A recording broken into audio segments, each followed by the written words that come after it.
वा, मस्त चुलीवरची खरपूस शंकरपाळी, अगदी पारंपरिक, सुवासिक आणि कुरकुरीत.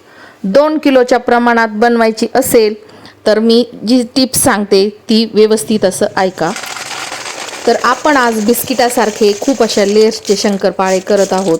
तर त्यासाठी आपण मैदा चाळून घ्यायचा आहे. तर सुरुवातीला 2 किलो मैदा आपण चाळून घेतलेला आहे. तर आता या पातेल्यामध्ये आपण घेतलेलं आहे अर्धा लिटर दूध आणि अर्धा किलो साखर. ती अर्धा किलो साखर आपल्याला बारीक करून घ्यायची आहे. आणि एका कढईमध्ये आपण घेतलेलं आहे अर्धा किलो तूप आणि अर्धा किलो तुपामध्ये आपल्याला दूध, साखर घालून आणि साखर विरघळेपर्यंत आपल्याला हे सर्व मिश्रण हलवून आणि थोडंसं गरम करून घ्यायचं आहे. मिश्रण जरासं गरम झालं म्हणजे साखर विरघळते. तर मैद्यामध्ये थोडंसं मीठ घालून घ्यायचं आहे चिमूटभर आणि हे मिश्रण आपल्याला ओतून घ्यायचं आहे मैद्यामध्ये आणि व्यवस्थित असं चमच्याने आपल्याला कालवून हा पिठाचा उंडा, मैद्याचा उंडा आपल्याला व्यवस्थित असा मळून घ्यायचा आहे. तर हे प्रमाण व्यवस्थित असल्यामुळं पहा एकदम व्यवस्थित असं प्रमाण झालं आणि आपला मैद्याचा उंडाही मस्त असा झालेला आहे. तर जास्त असं पीठ मळायचं नाही आणि लगेच आपल्याला शंकरपाळे करायला घ्यायचे आहेत. तर अशा पद्धतीने लाटून आणि जाडसर अशी पोळी आपल्याला करून घ्यायची आहे.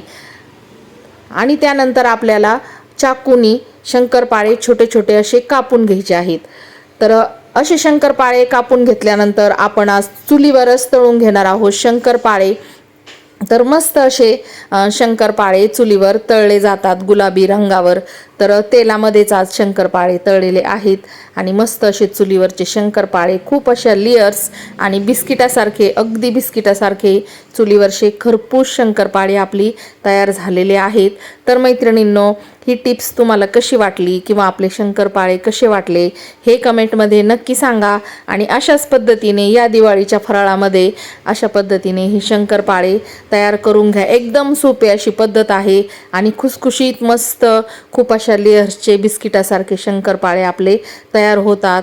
तर चला तर मैत्रिणींनो, कमेंटमध्ये नक्की सांगा आणि शंकरपाळे कसे झालेत हेही सांगा. तर चला भेटूया पुन्हा अशाच नवीन आणि छानशा व्हिडिओमध्ये.